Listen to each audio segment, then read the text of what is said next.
Antes de pasar un poco a presentarles lo que voy a hacer, quiero dar algunas cosas de mi presentación que son claves aquí. Además de todo, que los libros que me escribe, los artículos, todas esas cosas que en las academias se acostumbra. Yo nací en República Dominicana, lo dije esta mañana, y para mí eso es muy importante porque en la isla de la Española, los españoles colonizadores fue que llegaron por primera vez para instalar el primer asentamiento europeo, que luego se extiende a todas las Américas. Por tanto, fue el primer experimento de colonización y eso marca mi vida. Marca mi vida como afrodescendiente, marca mi vida como caribeña y también la conciencia política que de ahí yo traigo hoy, ¿no? Entonces, digamos, mi primer lugar de enunciación es ese, son muchos, pero quería empezar por ahí porque tiene que ver también por qué yo me posiciono hoy desde el feminismo decolonial. Decir también que en este momento yo creo, como todo, que la propuesta del feminismo decolonial está institucionalizándose. Y eso es una paradoja, contradicción, a la vez que es una lucha política. O sea, hoy que estemos hablando aquí y en varias universidades de feminismo decolonial tiene que ver con muchas cosas. Primero, con el campo de disputa, que muchas de nosotras hemos colocado para que los conocimientos sean de otra manera. Pero también sabemos, como pasó con el género, como pasó con el feminismo, que también hay una línea de institucionalización, porque hay una lógica totalmente de la política de lo correcto. Entonces, yo lo que voy a hacer aquí es primero presentar qué es el feminismo decolonial para mí y para el GLEFAS, que es el Grupo Latinoamericano de Estudios y Formación Feminista, que junto con Yuderquis y otras compañeras hemos construido como feminismo decolonial. Yo diría que somos las pioneras en decir feminismo decolonial. Y eso es muy importante porque generalmente a dos caribeñas, afrocaribeñas sobre todo, nunca se reconocen estas cosas cuando las cosas empiezan a institucionalizarse, ¿no? Entonces hay unas blancas que hoy se llaman feministas decolonial que se atribuyen también el surgimiento de esto.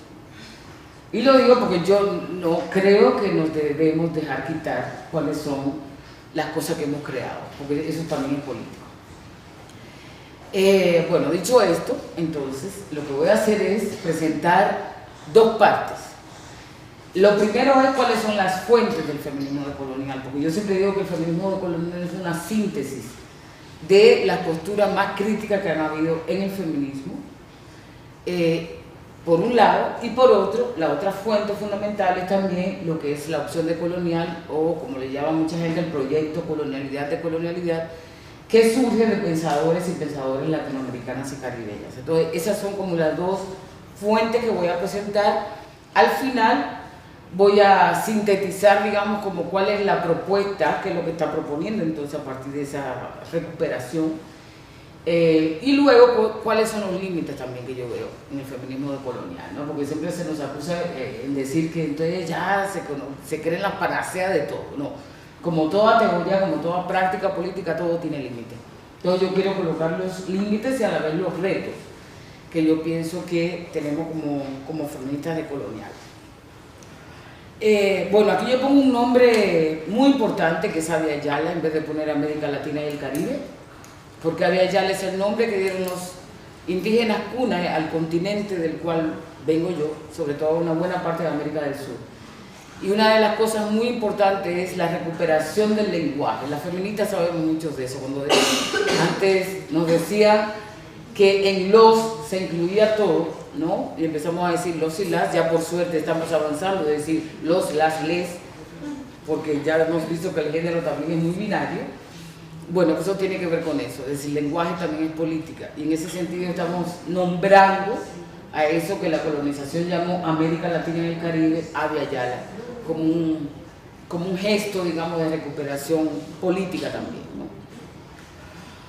Bueno, esto fue más o menos lo que yo le dije. También voy a hacer una diferencia entre lo que es feminismo postcolonial y decolonial, porque creo que también hay confusiones en términos de la genealogía de cada propuesta, y bueno, lo que acabo de decir que voy a presentar. Y Hay algunas palabras que yo creo que son claves para entender lo que es el feminismo decolonial. Una, la recuperación, por eso decía, no es una cosa totalmente nueva, sino que recupera una serie de propuestas teórico-políticas de los feminismos críticos. Por otro lado, también de esos feminismos críticos se hace una complejización de la mirada teórico-política, de los conceptos claves también que hemos aprendido. Siempre digo también que es un desenganche, porque eso significa quitarnos el síndrome colonial de encima, lo cual es bastante difícil porque tenemos más de 500 años en esto, ¿no? Pero, digamos, eso significa no solamente ver la historia del continente, sino también la historia del feminismo, la historia que se nos ha contado del feminismo, ¿no? Por tanto, hay que irse desenganchando en esa complejización de las categorías claves, digamos, feministas. Por otro lado, que tiene que ver con la parte A, es un reconocimiento. Una de las cosas que el feminismo decolonial plantea es reconocer los aportes que muchas personas han hecho, no solamente mujeres, en el continente, como prácticas políticas, como teorizaciones, como cosmovisiones que permiten lo que muchos grupos indígenas hoy llaman el buen vivir, ¿no? Que al final yo creo que es lo que buscamos todo el mundo, ¿no? Vivir bien. Ahora, el vivir bien tiene diferentes significados dependiendo de quién lo dice, quién lo haga, ¿no? Pero, digamos, como ética política, lo que busca precisamente es recuperar y saber que la teorización también se hace desde la práctica política, que es una de las apuestas fundamentales nuestras, ¿no? Y en ese sentido, entonces, es un proceso restaurador para muchos de nosotros y muchos de nosotros, para los pueblos, ¿no? que han estado, digamos, marcados por las relaciones de poder, de raza, de clase, de sexualidad, etc. Y por eso muchas nos inscribimos hoy en eso que llamamos feminismo decolonial. En síntesis, yo diría que es un proceso de revisión de casi todo, ¿no?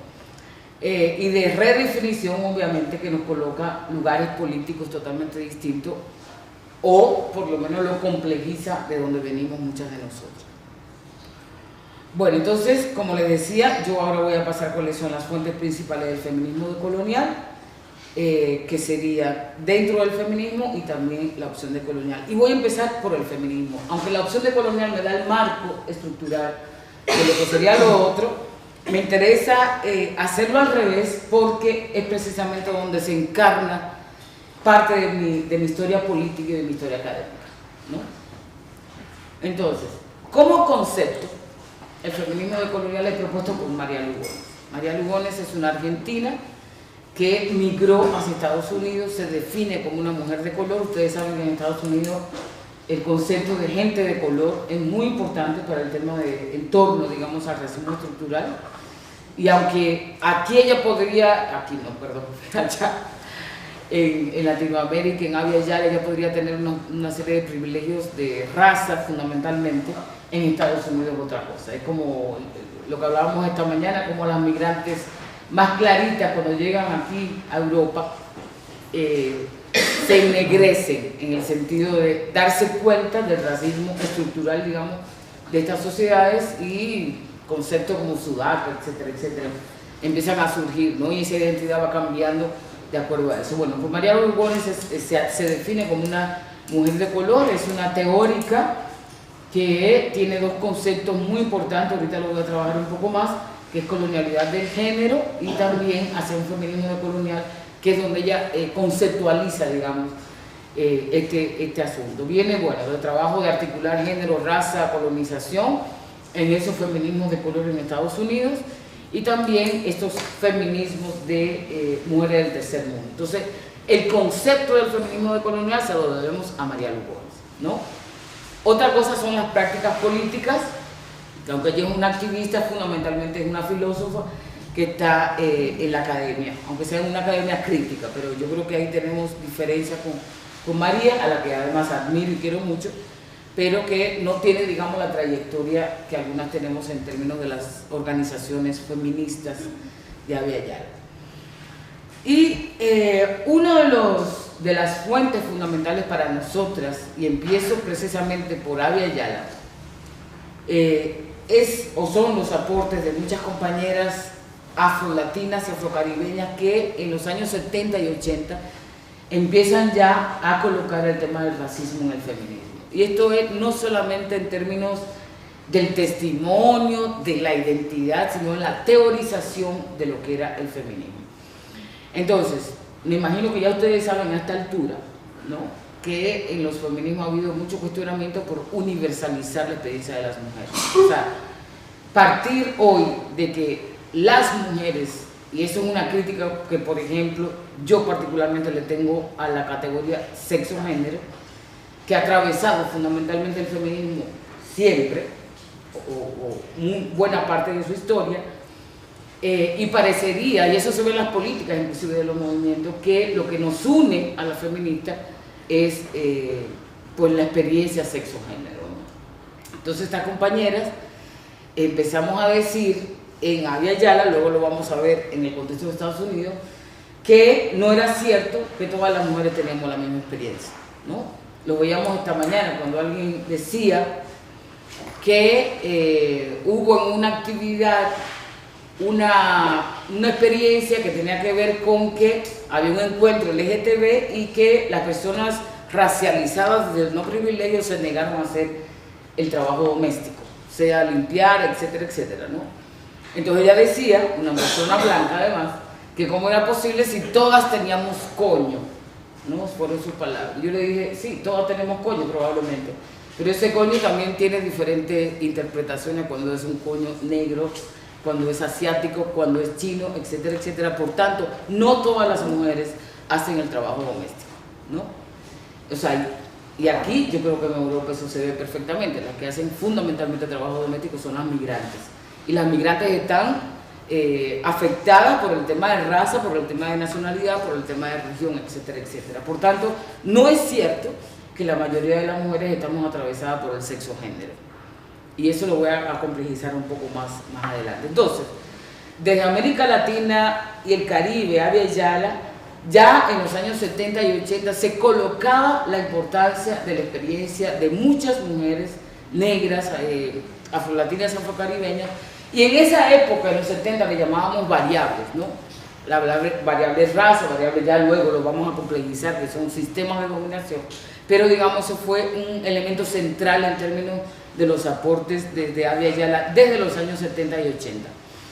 La otra cosa es que toda esta historia, es decir, la experiencia de mujeres afrolatinas y afrocaribeñas, se va siempre ligando al tema de la colonización y la esclavitud, es decir, los lugares políticos y sociales que nos ubicaba, digamos, en ese lugar, tenía que ver con un proceso histórico. Y ese proceso obviamente tenía que ver con la colonización y la esclavitud. Nunca se olvidó el tema de la colonización y la esclavitud. Lo que pasa es que el feminismo decolonial, lo voy a decir más tarde, da una nueva interpretación, digamos, a esa relación que nosotros hacíamos en ese momento con el colonialismo y la esclavitud, y empieza a complejizar inclusive las categorías mismas, como por ejemplo mujer o división sexual del trabajo, etcétera, etcétera. Lo voy a recuperar un poco más tarde.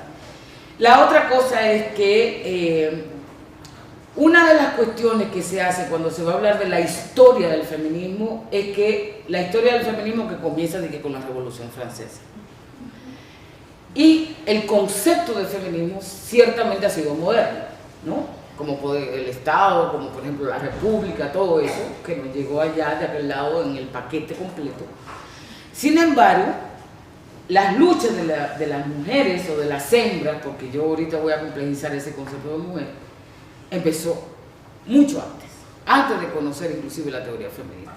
En la esclavitud, en el colonialismo, ya las mismas esclavizadas, las mismas indígenas, podemos suponer, porque el problema es que no tenemos fuentes suficientes, porque obviamente las fuentes son de los cronistas, y ahí las historiadoras tienen un papel impresionante que hacer. ¿Cuáles son las posibilidades que tenemos de recuperar esas luchas históricas? Tenemos algunos ejemplos, ¿no? Pero nos hemos concentrado, y yo he sido parte de eso también, en pensar que las luchas de las mujeres empiezan con 1749. Y eso es una historia androcéntrica. O sea, pensar que el feminismo, digamos, como concepto es una cosa, y luego las luchas de las mujeres que empiezan con el sufragismo, luego viene la segunda ola, de los 70, luego viene supuestamente la tercera hora, que empiezan los queer, y luego la cuarta, que tal vez es el feminismo decolonial. Es una historia totalmente lineal, ¿no? Como obviamente se construyen todas las historias, parecería ser, que además tienen un carácter universal. Lo que nosotros decimos es, cuando vamos a hacer una recuperación, tenemos que ver, aunque no se hubieran dicho feministas, las luchas de las mujeres para hacer una genealogía totalmente distinta, que no parta de lo que son las únicas contribuciones que han hecho las blancas feministas, de Europa, de Estados Unidos y de los continentes, digamos que, donde supuestamente se hace ciencia y se hace historia.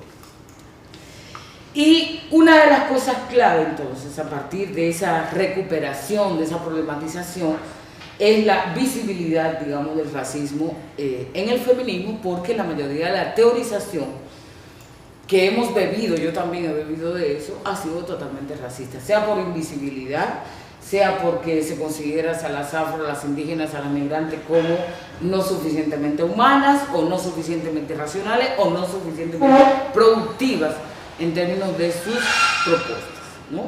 Entonces, una de las cosas que hicimos fue, vamos a entender cómo es que el feminismo también ha sido racista, como ha sido la mayoría de la ciencia.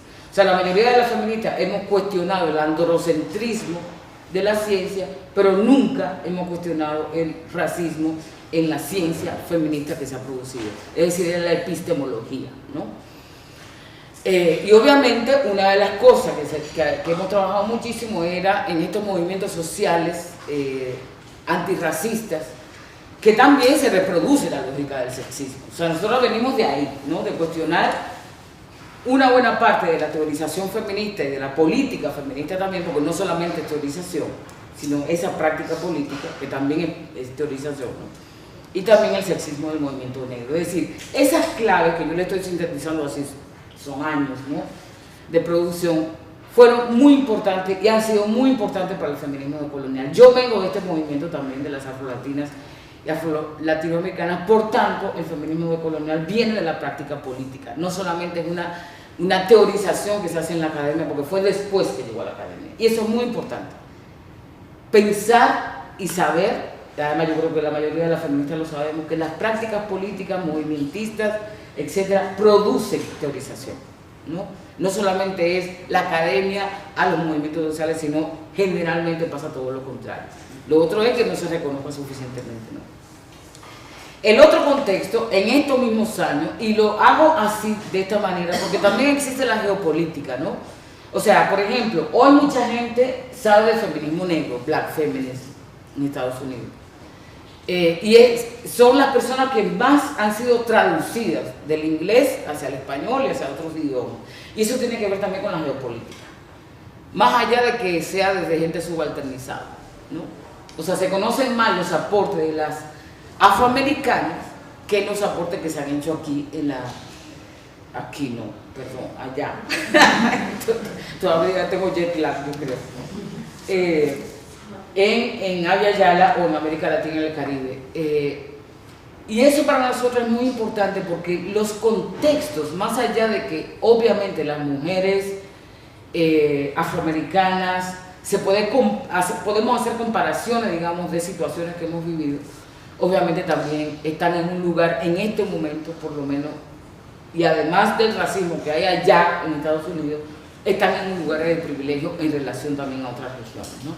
Pero estas compañeras han sido muy importantes en la teorización de lo que es el feminismo negro y también es una buena fuente para el feminismo decolonial. Por ejemplo, mientras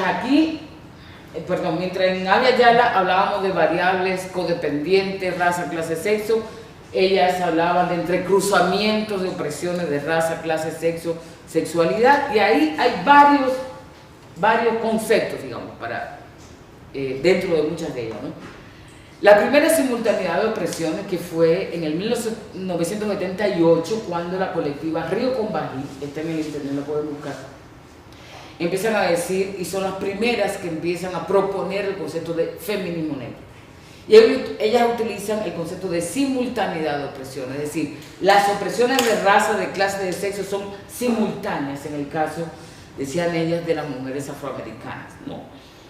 La otra, que a mí particularmente me gusta mucho, es la que propone Patricia Hill Collins, que es esta que está aquí, ¿no?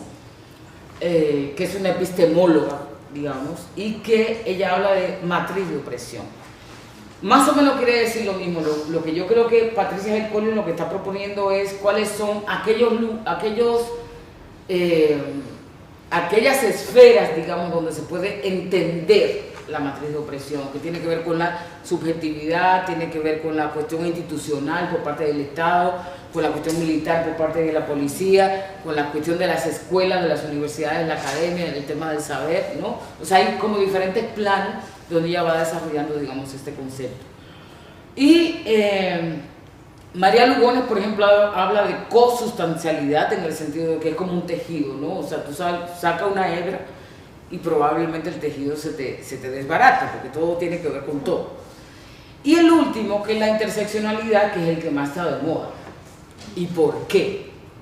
¿No? Yo decía esta mañana que una de las cosas muy importantes del feminismo decolonial es dudar. ¿Por qué dentro de todas esas propuestas, que además son antes del concepto de interseccionalidad, esta toma vuelo en términos políticos? De hecho, hoy hasta la ONU habla de la interseccionalidad, ¿no? Y una de las cosas que... ¿Qué tiempo yo tengo? Porque... a ver, ¿cuánto voy a explicar de cada cosa? A ver, el acto finaliza a las 9. Ajá, ok. Porque, entre otras cosas, nos van a echar. Entonces... Listo, ya. Para dejar tiempo también para que hablemos entre todos.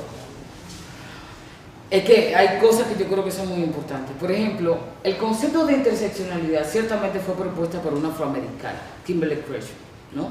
1984.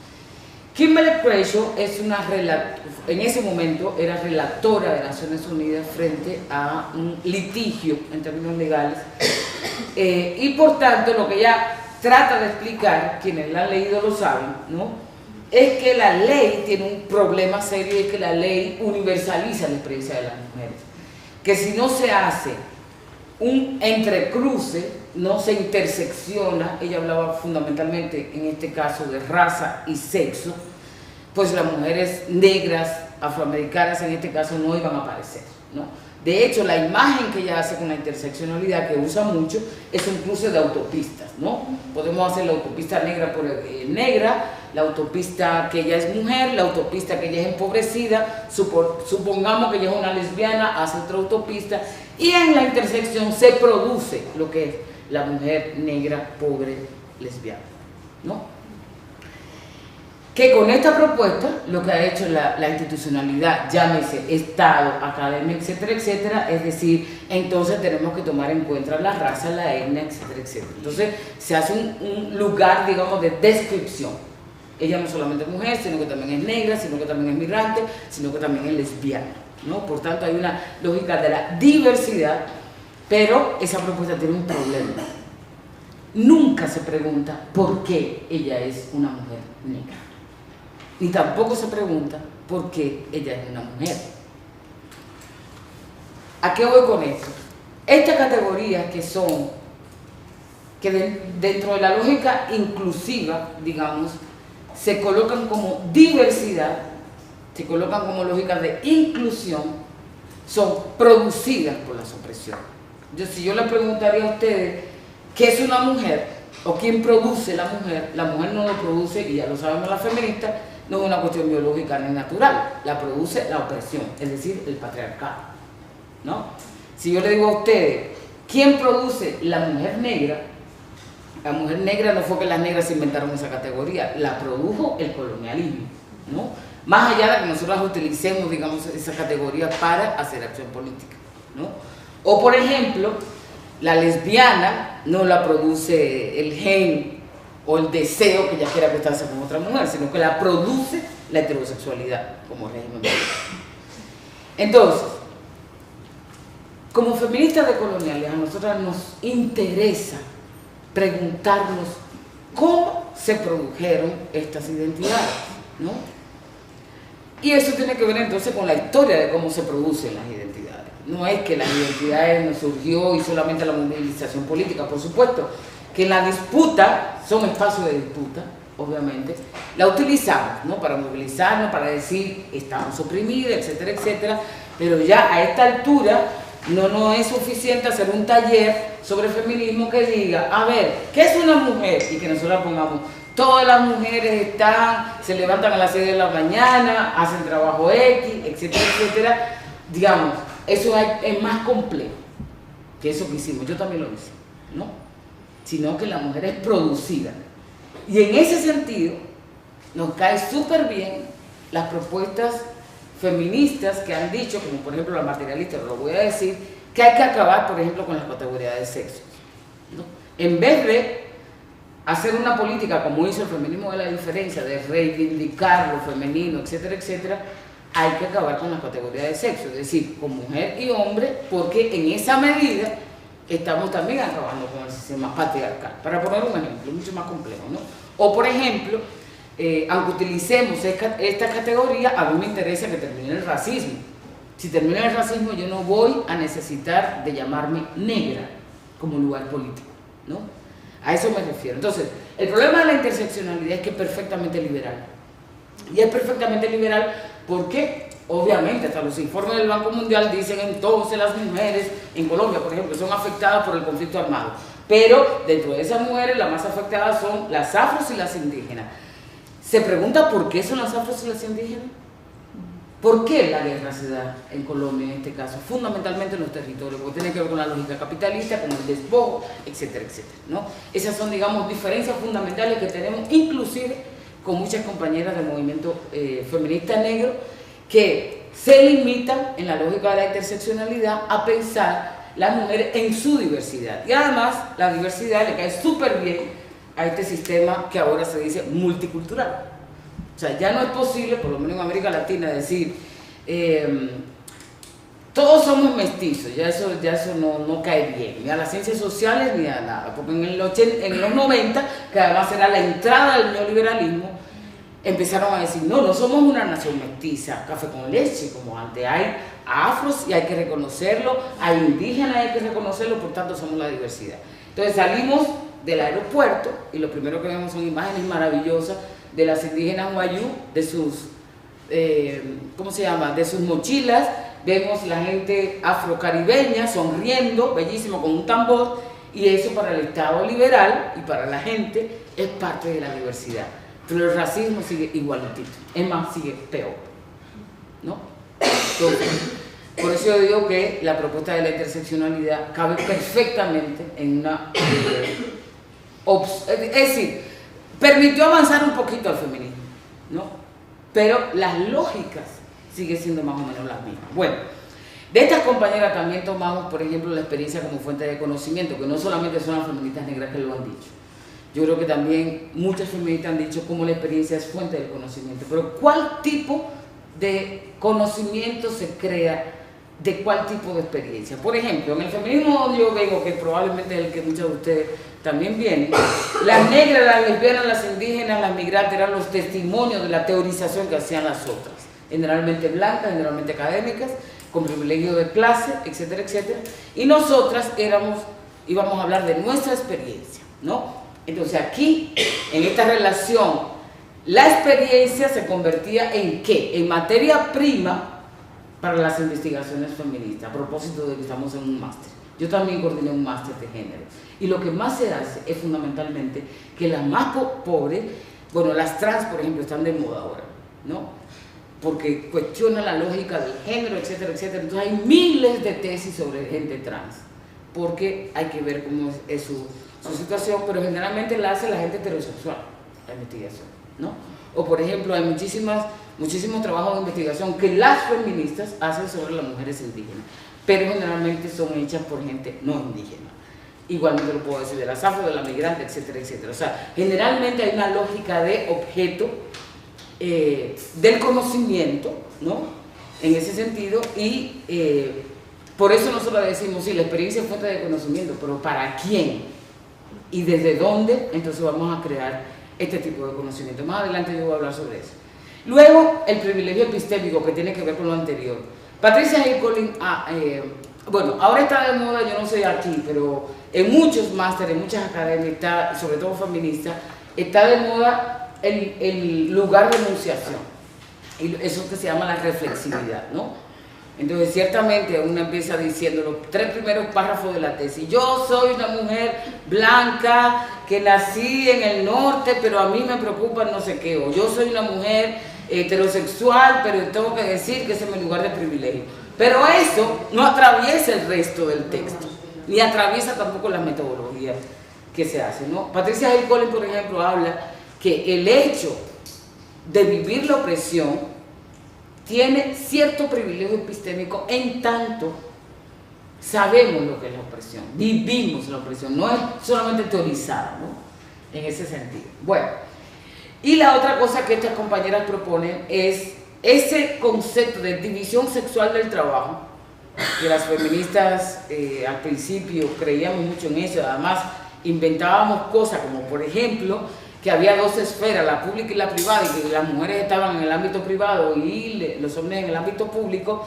Bueno, pues entonces las negras le dijeron, ¿en serio que eso es así? Pues mira que no, nosotros estamos en el ámbito público, porque estamos en las plantaciones, por ejemplo, ¿no? O estamos en el trabajo doméstico de otras feministas, también se lo dijeron. O sea, no es el espacio del hogar privado de esa mujer, sino que es el hogar privado de otra mujer, ¿no? Y si a eso vamos, y el tema de la migración yo creo que nos da para analizar mucho, también implica que la mayoría de los trabajos de cuidado, que se supone que deberían generalmente estar supuestamente en el hogar, no sé qué, están hechos por mujeres racializadas desde el no privilegio, migrantes, etcétera, etcétera. Por tanto, no existe la división sexual del trabajo, a menos que se refiera a mujeres particulares con privilegios de raza. O sea, y además, no me voy a meter por ahí, si no me da el tiempo. Bueno, en fin, lo que quiero decir es que ese concepto de división sexual del trabajo se complejiza a partir de otras mujeres, que es división sexual, es división racial y es división social del trabajo. Y aquí social es puro marxismo, ¿no? En el sentido de que hay unas explotadas y unas que no son explotadas, ¿no? Más allá de la división del trabajo, tú haces esto y haces otro, sino que ese trabajo tiene un valor valor de cambio, valor de uso. Por tanto, no todas están en la misma división social del trabajo, en este caso. El otro tema que yo creo que es muy importante del tema de la familia. La mayoría de las feministas, cuando empezamos a ser radicales, decimos, la familia es una mierda porque la mayoría de las violaciones se dan en las casas. Eso es cierto. Bueno, no sé si la mayoría, habría que ver cada cosa, pero una gran cantidad de violaciones hacia niñas, hacia jóvenes, hacia mujeres se dan en la familia. Y nosotros empezamos a decir, ciertamente la familia no es aquel lugar que nos dio la ideología familista, ¿no? Nuclear, además, que la familia es lo maravilloso, sino que también hay relaciones de poder. Bien, yo creo que avanzamos en ese sentido. El problema es que cuando, por ejemplo, hay unas mujeres que están hay unas mujeres y hombres también, ¿no? Que están en el ámbito del escenario que se llama público, en la calle, por ejemplo, cuando usted tiene un color de piel determinado, resulta que la familia se le convierte en una protección, ¿no? O sea, más allá de que sea también un lugar de poder, la familia para mucha gente, sobre todo la migración, se te convierte en una protección, digamos, frente a la opresión estructural, ¿no? No es casual que la mayoría de los barrios en Europa se concentra en torno al barrio dominicano, el barrio judío, el barrio X, precisamente por esa articulación, viendo la familia más extensiva, no solamente la familia nuclear, ¿no? Porque además esa familia nuclear probablemente mucha gente no existe, son familias extendidas generalmente. Y la otra cosa que Angela Davis, que aquella que está aquí, imagino que ustedes la conocen porque es la más famosa de todas, ha hecho es recuperar, por ejemplo, el tema de la espiritualidad y de la música en estas resistencias históricas. Por ejemplo, Angela Davis ha hecho un trabajo sobre el tema del blues maravilloso, cuestionando la lógica de la feminidad que el feminismo blanco había definido. O sea, hacer sinónimo mujer, feminidad, ella muestra con investigaciones muy concretas a través del blues y de la música, lo que las mujeres cantaban, lo que las mujeres decían, etcétera, que va rompiendo esta lógica de la feminidad. Entonces, por ejemplo, en vez de hablar de matrimonio, yo me quiero casar, como el arroz con leche, las mujeres, muchas de las bluesistas, la frillera, etcétera, empezaron a cambiar, por ejemplo, la lógica con los hombres, ¿no? Si ustedes oyen el blues, y les recomiendo que lo hagan porque además ese texto está en español y ustedes van buscando más o menos la música que ella está diciendo y es muy chévere, yo lo hago con mis estudiantes. Escuchar el blues, que es lo que está diciendo, y dice, papi, yo me quiero acostar contigo. ¿No?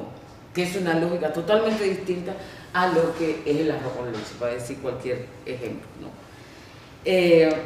Y bueno, con todo eso empiezan a cuestionar la lógica de la sororidad. Que esa sororidad a las feministas, a la mayoría les encanta como ese lugar supuesto de solidaridad entre las mujeres. Audre Lorde, por ejemplo, que es, tengo así, esta, decía de qué teoría feminista me estás hablando y de qué sororidad me estás hablando cuando mientras tú vas a dar la conferencia feminista sobre los derechos de las mujeres, yo te estoy lavando los calzones, ¿no? Y empieza a cuestionar entonces la lógica de poder que existían entre mujeres negras, afroamericanas y mujeres blancas, incluyendo en las feministas.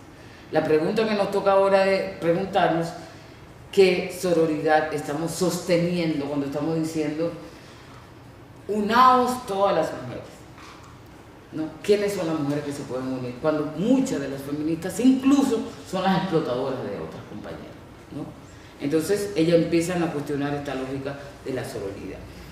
La otra fuente muy importante en Abya Yala son los aportes de muchas compañeras indígenas, y pongo mujeres y feministas a propósito, porque muchas de ellas no se quieren llamar feministas por esta historia, ¿no? Pero son compañeras que han aportado a esto. Ellas también han hablado de la triple opresión de raza, etnia, clase, género. Una cosa muy importante, y aquí voy a empezar a problematizar una cosa que yo sé que va a causar mucho debate, y es el tema del separatismo. Yo fui separatista, de cierta manera que yo fui separatista afro en relación a las blancas, fui separatista lesbiana en relación a las heterosexuales, fui separatista autónoma en relación a las institucionales y todo eso, ¿no?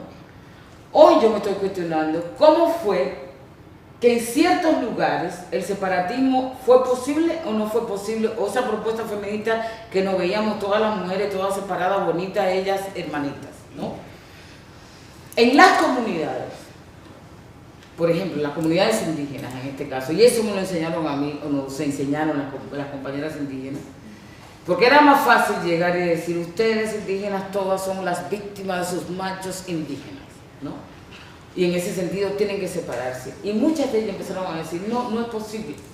Porque resulta que ese señor y yo, aunque sea un macho, que realmente son muchos machos, tanto en las comunidades afro como también aquí, ¿no? En la comunidad blanca de Europa, sino el nivel de feminicidio que yo veo solamente por televisión es una cosa impresionante de lo que está pasando.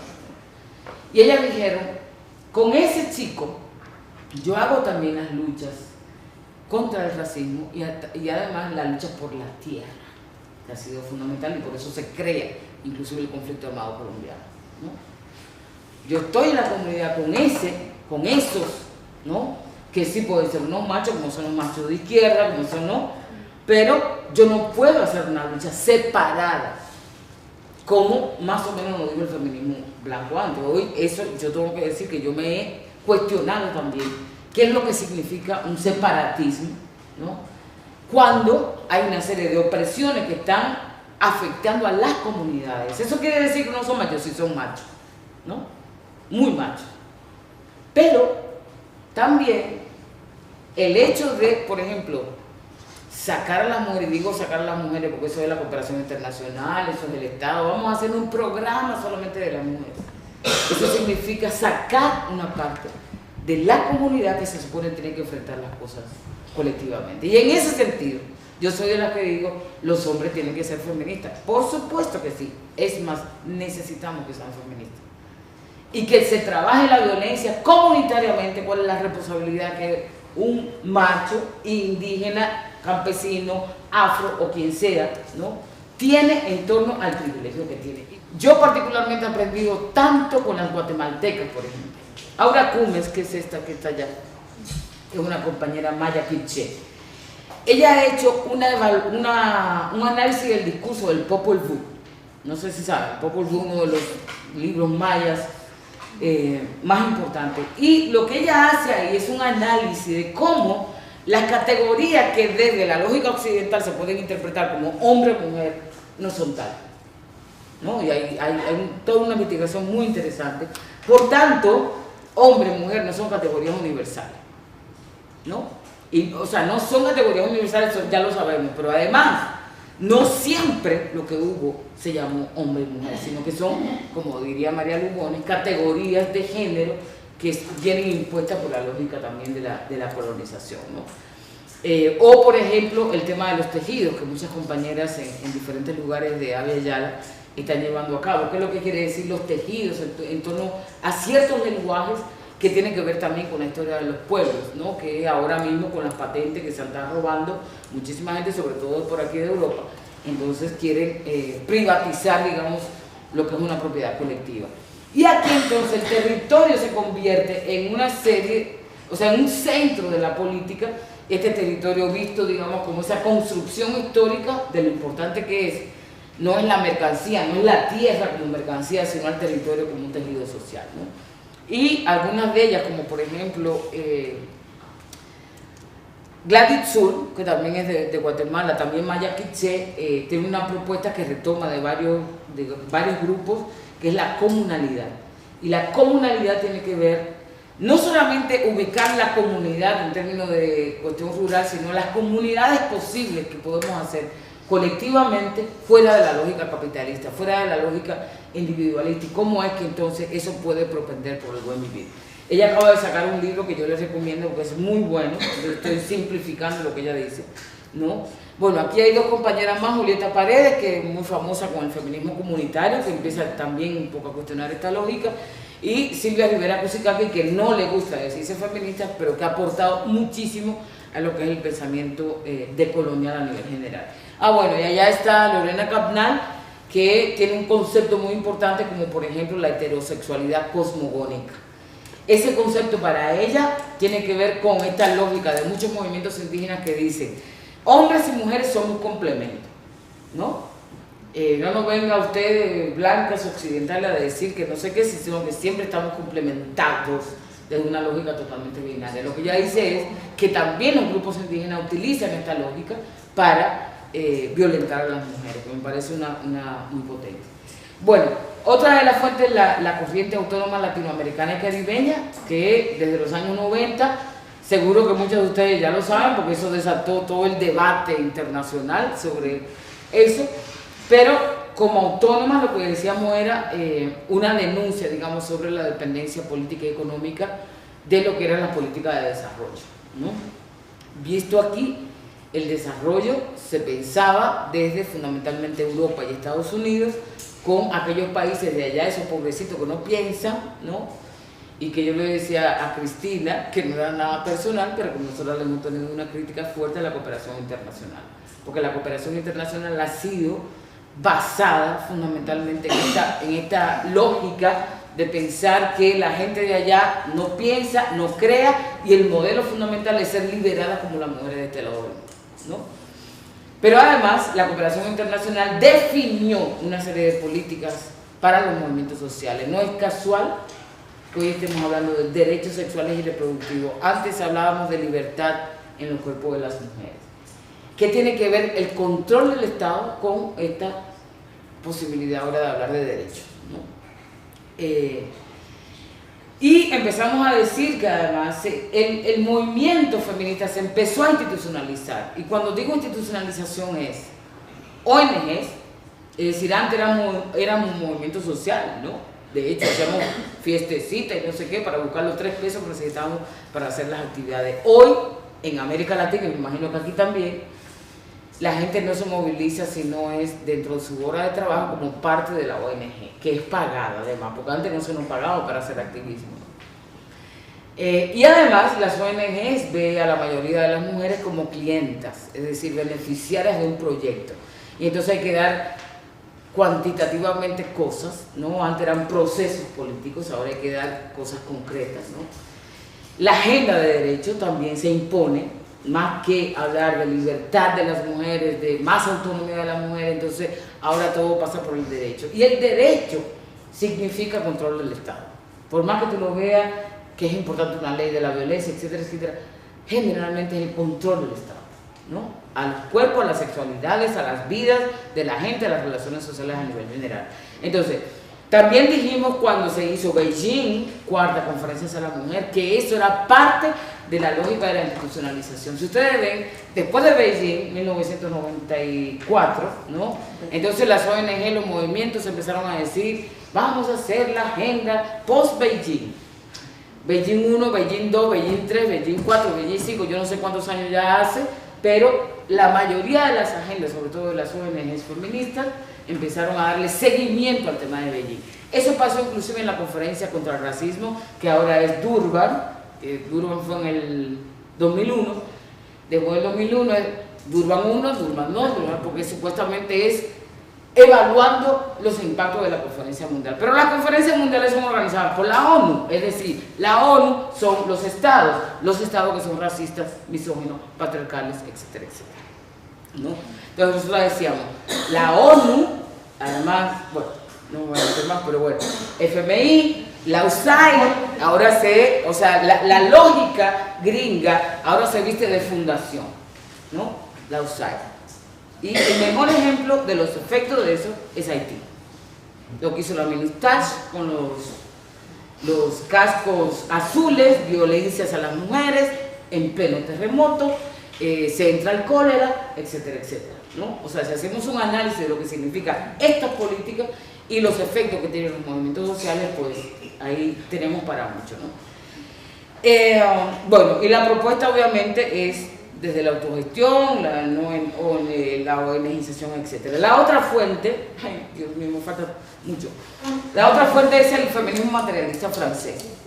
¿Por qué? Porque aquí hay una propuesta de pensar las mujeres, ¿no? Porque ya yo creo que todas las feministas coincidimos que mujer es una construcción social. Si hay alguien que dice algo distinto, no es feminista, ¿no? O hombre es una construcción social, todo es una construcción social. El problema es, la pregunta más profunda de esto es, ¿cómo es que se hace la construcción social? Y yo creo que hay diferentes maneras de pensar la construcción social. Por ejemplo, una gran parte de las feministas dice que la construcción social se hace a partir de la naturalización de lo biológico, etcétera, etcétera. Esa es una tendencia. La otra tendencia es una que tienen las materialistas, que a mí sí me gusta esta, ¿no? Eso no quiere decir que no hay naturalización. Pero entender lo que las materialistas, Nicole Mathieu, Christine Delphi y estas, obviamente no tocaron el racismo, excepto con el idioma, pero hay un acercamiento a una teorización totalmente distinta, que es considerarla como clase de sexo. ¿Qué significa asumirla como clase de sexo? ¿No? Si ponemos la teorización marxista, que es que existen dos clases, eso se ha complejizado y no sé qué, pues la voy a poner lo básico. El marxismo dice, hay dos clases fundamentales, el proletariado y la burguesía, ¿no? La burguesía son los que tienen los medios de producción y el proletariado no tiene los medios de producción y estos proletariados son explotados por esto, ¿no? Esa es la teorización básica del marxismo. Las materialistas dicen, pero no solamente, eso es clase social para el marxismo. Las materialistas empiezan a decir también hay clase de sexo. Es decir, un grupo que se llama mujeres, en este caso, que es apropiada de su trabajo, es apropiada de la sexualidad, de su vida, del trabajo del cuidado, etcétera, etcétera. Y hay otro grupo que no hace eso, que se apropia de eso, los apellidos, los matrimonios, el trabajo del cuidado, etcétera, etcétera, ¿no? Y eso entonces estamos hablando de una relación social, no tanto de la identidad de ser mujer, sino de una clase, es decir, hay una ubicación concreta, material de eso. A mí eso me gusta porque yo creo que todo tipo de identidad política o de situación, digamos, tiene que ver con relaciones sociales, que yo creo que por lo menos cierta teorización feminista no lo hace de esa manera, ¿no? Entonces, son clases de sexo. Claro, el problema de la materialista es que ya también universalizaron. ¿Quiénes son las clases de sexo mujeres? Todas las mujeres son apropiadas. Y nosotros le decimos, no todas. No todas son las que tengan el trabajo de cuidado, ¿no? Y eso luego se empieza, digamos, a complejizar un poco más. Pero además, una de las cosas que nos sirvió, sobre todo a las lesbianas feministas, es pensar el lesbianismo como un lugar político, que no solo tenía que ver con el deseo hacia otra mujer, sino no depender económica, simbólica, socialmente de un hombre. ¿Por qué? Porque generalmente hemos pensado que la mayoría, no todos, de los hombres apropian a las mujeres. Entonces, cuando yo me sitúo como una lesbiana feminista, estoy diciendo, no quiero que ningún hombre, ni tampoco ninguna mujer, se apropie de mi trabajo, de mi vida, de mi sexualidad, etc. Es decir, estamos hablando de autonomía, que yo he explicado esta mañana que es muy diferente a la mayoría de los movimientos que se llaman LGTB, que quieren el matrimonio, que quieren la adopción, que quieren incluirse a la lógica heterosexual. Son dos cosas diferentes y esto es una teorización muy importante para el lesbianismo feminista. ¿Qué es lo que hace el feminismo decolonial? Yo no sé cómo yo ni siquiera tengo conexión, pero parece que sí. ¿Qué es lo que el feminismo decolonial entonces viene a decir esto? Que la heterosexualidad, a partir de la propuesta de Moniviti, es un régimen político, pero ¿qué lectura de colonial también hacemos de eso? Y le voy a poner un ejemplo muy claro. En la guerra, ¿no? En los lugares donde hace la guerra hay una serie de militares y paramilitares que violan a las mujeres, que las mujeres tienen que hacer el trabajo de la comida, de los calzones, etcétera, etcétera. Por tanto, nosotros decimos, eso es parte de la heterosexualidad. La violación no es solamente la lógica de la masculinidad hegemónica. La violación es apropiación de los cuerpos de las mujeres, de la sexualidad, etcétera. Por tanto, es parte de la heterosexualidad, que es distinto solamente a decir es patriarcado. Patriarcado no solamente, o sea, patriarcado es, bueno, se ha problematizado mucho, pero digamos, es una cosa que solamente me dice que hay una serie de hombres que violentan a las mujeres. Nosotros decimos, hay apropiación del trabajo, de las horas, etcétera, etcétera. Por tanto, esa es la lógica de la heterosexualidad. A las chicas yo le ponía un ejemplo esta mañana, que era que salieran a la calle y vieran quién lleva a quién en una pareja heterosexual. En la mano. ¿No? Es el mejor ejemplo, sencillo pero simbólico. Y como a las feministas nos encanta lo simbólico, pues ahí les va. Entonces, feminismo postcolonial. Hay tres conceptos clave del feminismo decolonial. ¿Cuál es la diferencia entre feminismo postcolonial y feminismo decolonial? Muy sencillo. El feminismo o más bien, la teoría postcolonial surge fundamentalmente después de las independencias de África y Asia, que es reciente, estamos hablando de los años 40, ¿no? Y a partir de ahí surge una serie de intelectuales que son migrantes. Además yo creo que el tema de diáspora es muy importante aquí. Se van a las universidades, digamos, muchos de Inglaterra, algunos de Estados Unidos, y empiezan a teorizar la situación, digamos, de estos países del llamado tercer mundo, ¿no? Por tanto, la genealogía histórica del feminismo postcolonial es más reciente. Y el tema del colonialismo se empieza a hablar a partir de esa experiencia. Las feministas decoloniales tomamos de 1492, es decir, y la teoría decolonial hay un tiempo, ¿no?, que no reconoce, que esas son las críticas que le hemos tenido las decoloniales a las postcoloniales, que hay un tiempo que desaparece para analizar la relación entre colonialismo, etcétera, etcétera. Bueno, pero estas compañeras también han sido muy importantes, me imagino que son muy famosas por aquí también, ¿no? Chandra Mohanty, con su texto Bajo los ojos de Occidente, y Spivak. Hay tres conceptos muy importantes que para nosotros son claros. La violencia epistémica, que es un poco la relación que yo le hacía de cuando mujeres blancas del norte van a estudiar aquellas brutitas del tercer mundo, ¿no?, y la toman como materia prima, pero además las categorías que usamos cuando llevamos las gafas violetas, ¿no? Por ejemplo, en las investigaciones llevamos gafas violetas, entonces empezamos a ver la comunidad y es chévere cuando a la feminista se nos presenta un supuesto acto de violencia y que las mujeres además son unas víctimas, ¿no? Y es colonialismo discursivo, en el sentido de que tú estás construyendo, digamos, una serie de discursos a partir de tu propia categoría, que eso es lo más difícil de hacer en la universidad. ¿Cómo es que vamos a complejizar? Es decir, obviamente no tiene un marco teórico general, pero cuando tú llegas a hacer investigación, tú tienes que ver qué es lo que está pasando ahí. Entonces es más fácil empezar a decir todas las mujeres son víctimas, ¿no? Y eso más o menos lo que Chandra Mohanty hace.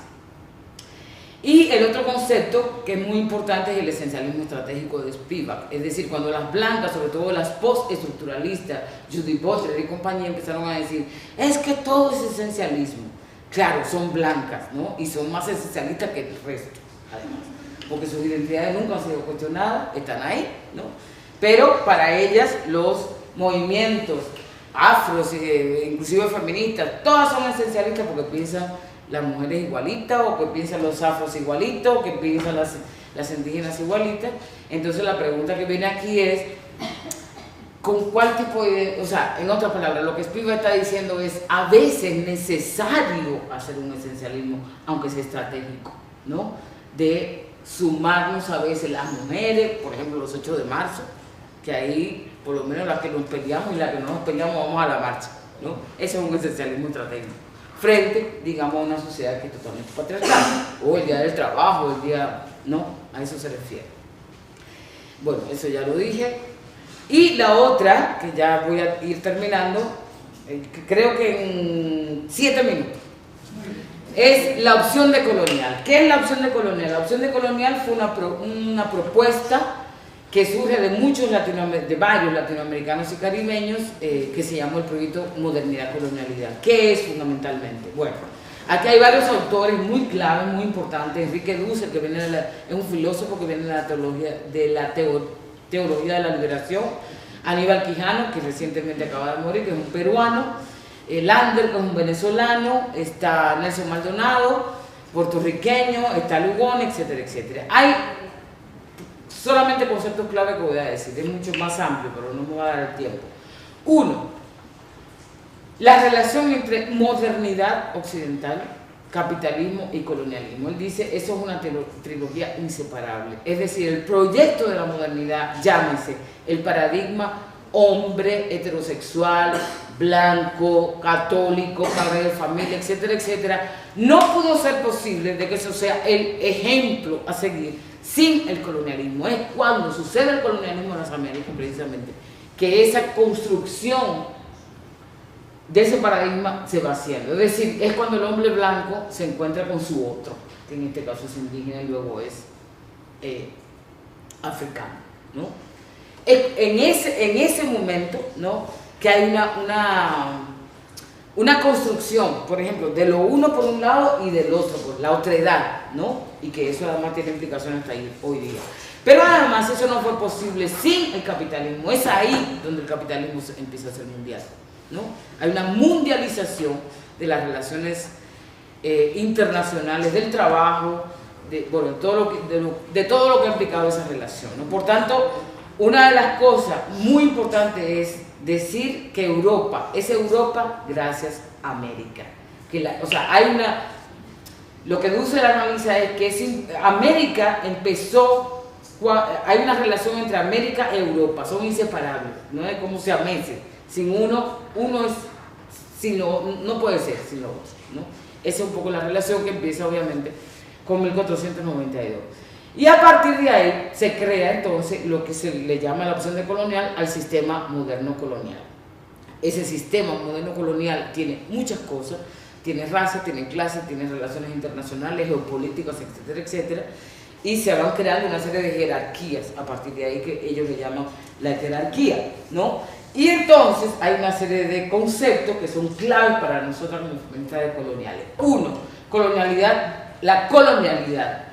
Y la colonialidad, la opción de colonial le llama el lado oscuro de la modernidad. Es decir, no se dice generalmente que la modernidad occidental fue gracias a la colonización de las Américas, por tanto permanece oscuro, ¿no?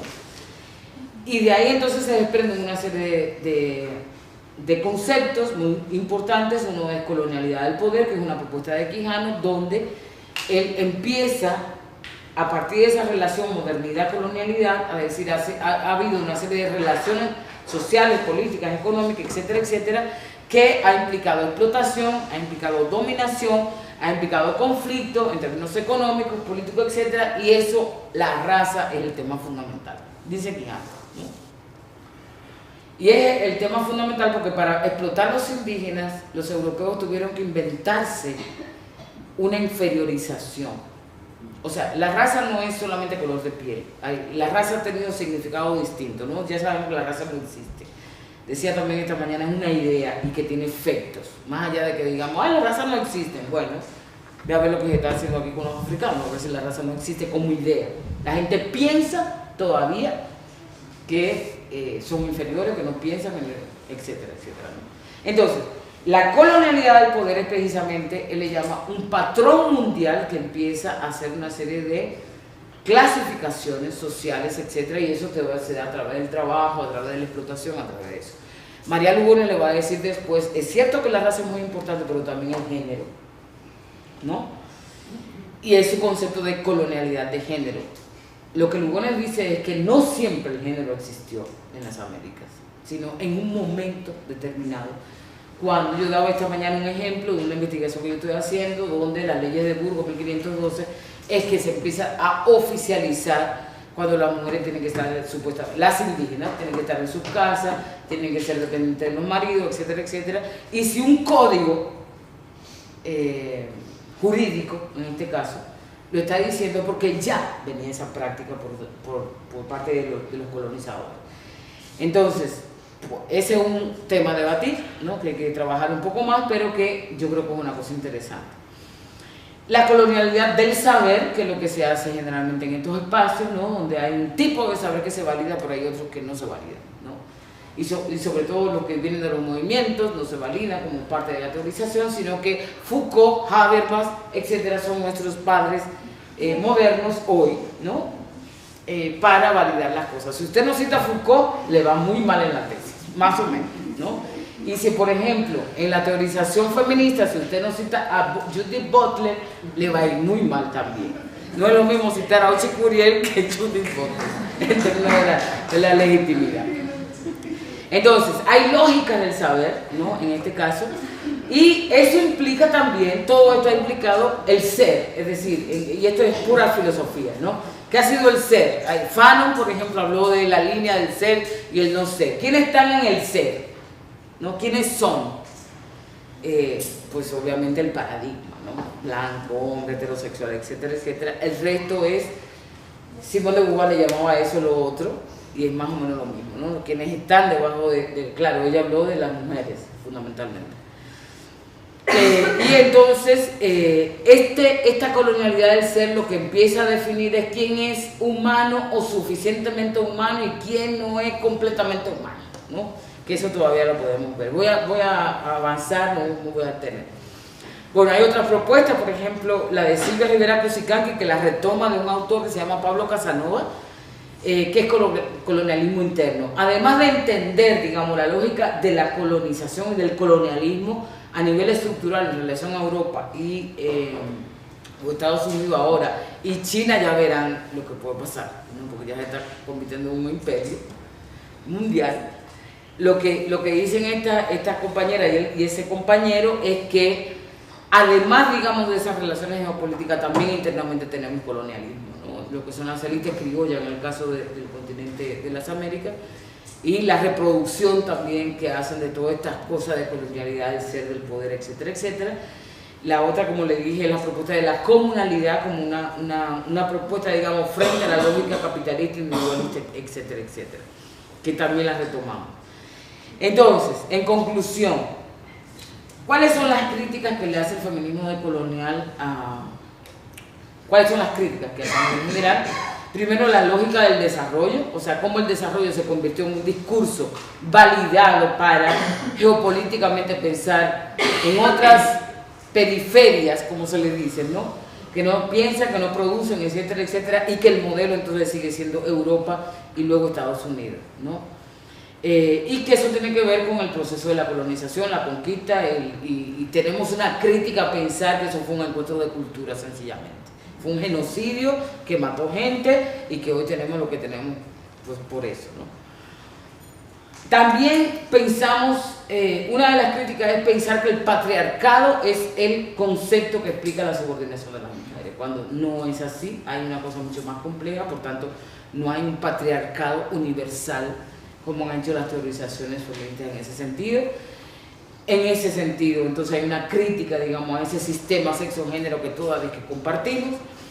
Eso significa, como empecé yo haciendo otra genealogía de Europa, o sea, la genealogía distinta a lo que ha sido el feminismo, distinta a lo que desde Europa y Estados Unidos se han hecho, obviamente sin descartar visiones críticas, como por ejemplo la de la materialista, en mi caso.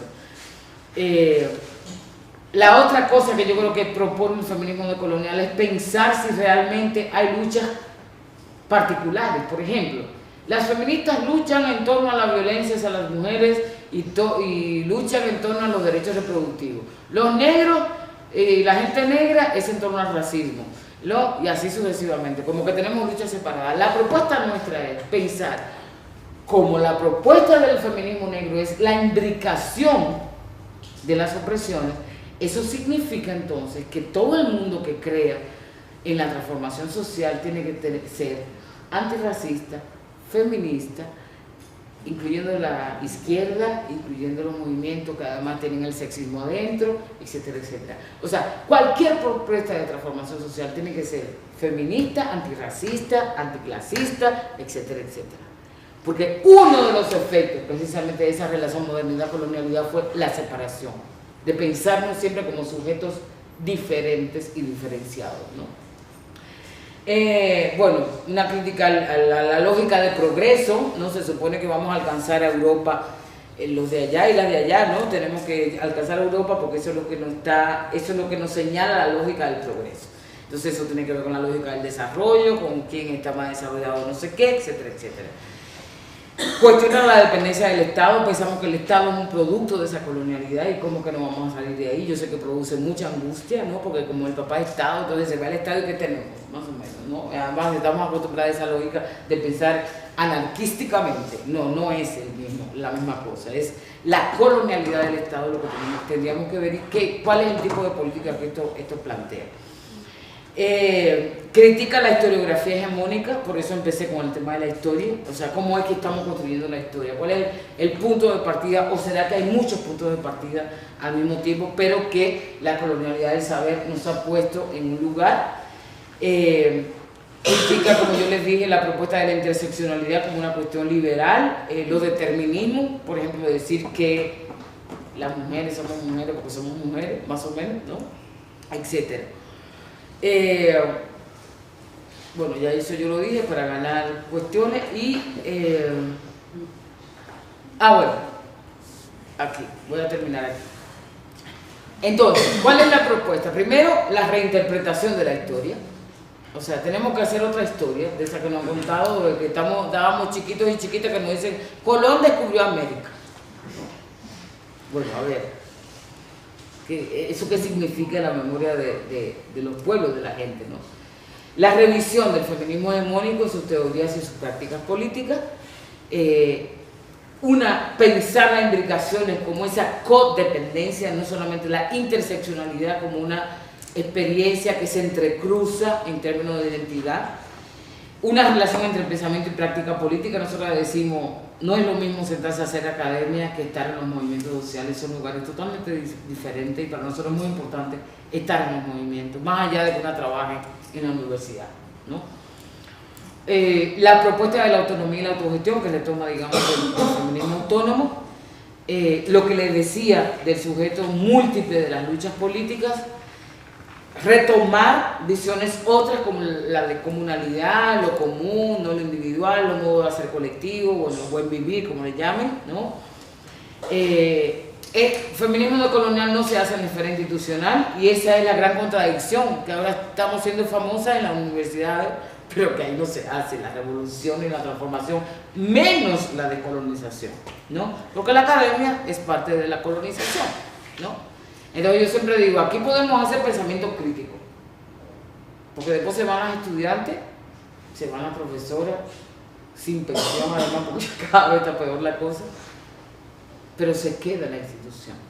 Entonces, por tanto, no hay una descolonización en las universidades, olvídense de eso, ¿no? Olvidémonos de eso. Yo lo que puedo hacer es esto que estoy haciendo aquí, compartir con los estudiantes visiones, pero es allá afuera que hay que hacer eso, no es aquí. Y la otra que nosotros pensamos como feministas decoloniales es la autoinvestigación, esa lógica de que las mujeres más jodidas son, o los seres más jodidos, no solamente las mujeres. En el caso de los movimientos o de otra academia, las ciencias sociales generalmente utilizan la gente indígena, la antropología ha sido lo más colonial, etcétera, etcétera. Nosotros decimos, ya basta de que nos estudien, vamos a estudiarnos nosotras mismas para poder tener elementos, y además una propuesta que yo hago en mi libro que se llama Antropología de la Dominación o de la Hegemonía. Vamos a estudiar al poder, así, etnográficamente. No solamente decir el poder son las élites, no, vamos a ver cómo que se comportan las élites, cuál es el discurso de las élites, vamos a estudiar la blanquitud, en otras palabras. Eso cambia los términos y da el mismo resultado. Si yo quiero estudiar el racismo, no tengo que ir necesariamente donde las víctimas. Me interesa ir donde aquellos que son los racistas. Cómo se comportan, qué hacen, cuáles son los medios, etcétera, etcétera, ¿no? Y, bueno, la politización de la academia del activismo y, en otras palabras, la valoración de otras formas de hacer. Eso es decolonizarnos, ¿no? Todas esas cosas que acabo de decir ahora. Y es la propuesta del feminismo decolonial. ¿Cuáles son los límites de esto? La institucionalización, precisamente. Pensar que además el feminismo decolonial es una propuesta acabada, ¿no? Como muchas veces se hace en muchas de las corrientes políticas, pues se dice, la mía es la mejor que la tuya. Obviamente es un campo de disputa y yo lo voy a discutir y obviamente hoy me posiciono desde ahí. Pero no podemos pensar que una propuesta va a resolver todos los problemas, que son demasiados, sino que cada vez más nos tenemos que alimentar de aquellas propuestas políticas que van, digamos, surgiendo de las comunidades, de los barrios, de las mismas academias críticas, etcétera, porque si no, entonces nos cerramos también a hacer como bien cerraditas, ¿no? Y bueno, eso es lo que traía hoy. Muchas gracias.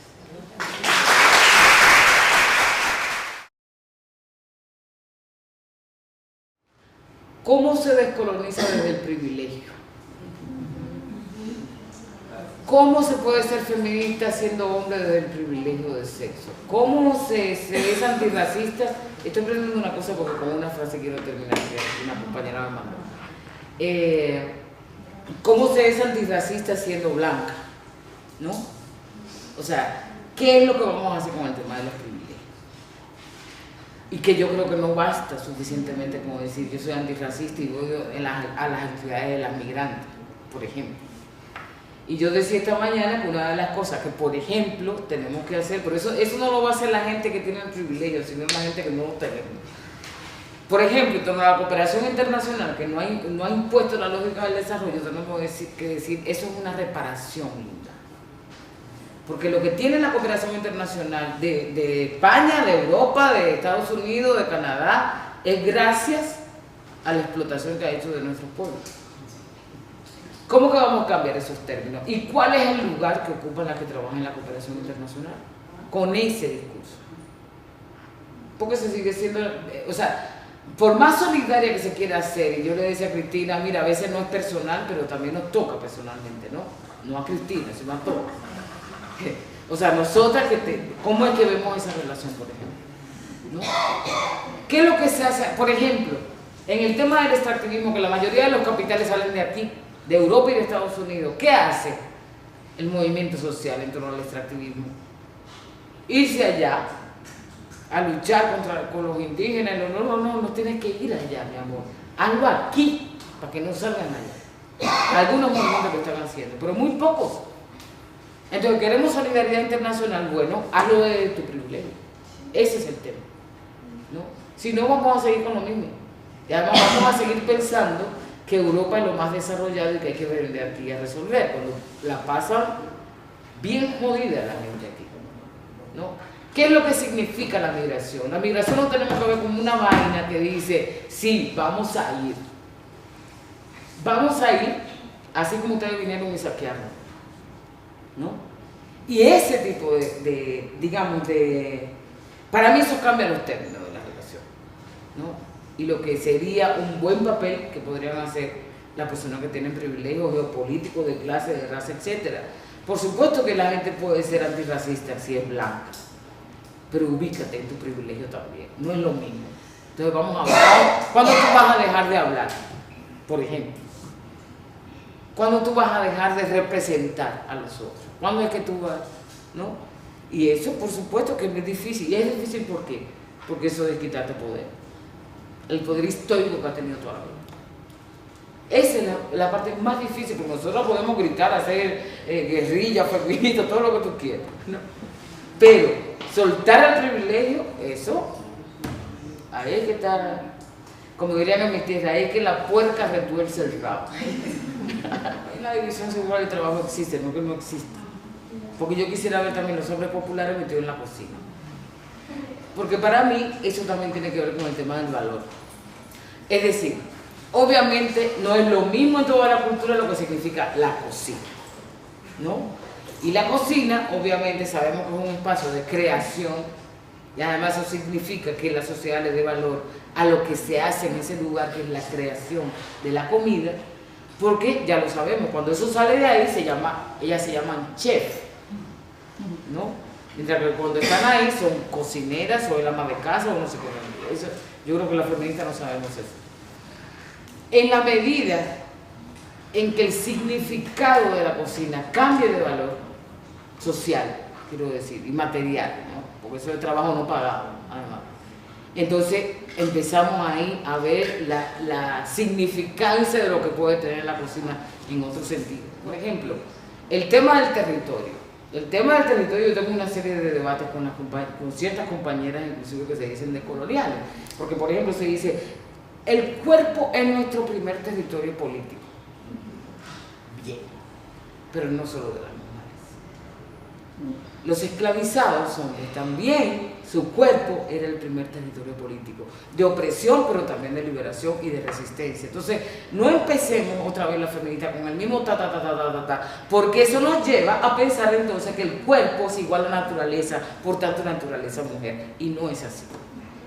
Esas son las cosas, digamos, que el feminismo colonial está cuestionando. A ver, ¿de quién estamos hablando? O, por ejemplo, decir lo que muchas feministas dicen, la guerra lo que más le afecta es a las mujeres. ¿En serio? Vamos a ver si es verdad. ¿Cuántos muertos ha tirado la guerra? La mayoría son hombres. Y eso tiene una razón histórica, ¿no? Por la división sexual del trabajo, etc. Pero no me digas que la guerra está afectando fundamentalmente a las mujeres, porque no es así. A muchas mujeres, sí, pero entonces vamos a entender lo que es la vaina de la comunidad. Vamos a hacer un esfuerzo por entender esas relaciones complejas que se dan en la comunidad. A los hombres lo matan por esto, a las mujeres lo matan por esto, a los hombres y las mujeres lo matan por esto en determinadas situaciones. Eso sí me da complejidad. No partiendo de hecho el género no se explica tal cosa, porque ya no da eso, chicas, de verdad. Yo creo que ya se ha pasado muchas páginas para la izquierda, ya no tenemos que... Como yo. Muchas gracias. Están echando. No, espérate, yo quería terminar con una frase de una compañera que me encontré esta mañana, nuestra querida Claudia, que ella decía, entonces vas a ir esta tarde, no sé qué, digo, sí, recalca a las mujeres que las mujeres refugiadas no venimos a quitarles nada, traemos una mochila llena de sueños, pero nuestro sueño principal es que podamos seguir vivas. Y yo creo que esa es una cosa muy contundente, en el sentido de qué significa que haya mujeres refugiadas en estos lados, que se estén salvando de guerras en otros lugares, y cuál es la responsabilidad de las feministas en este tema. Quería terminar con eso. Muchas gracias a ustedes por invitarme.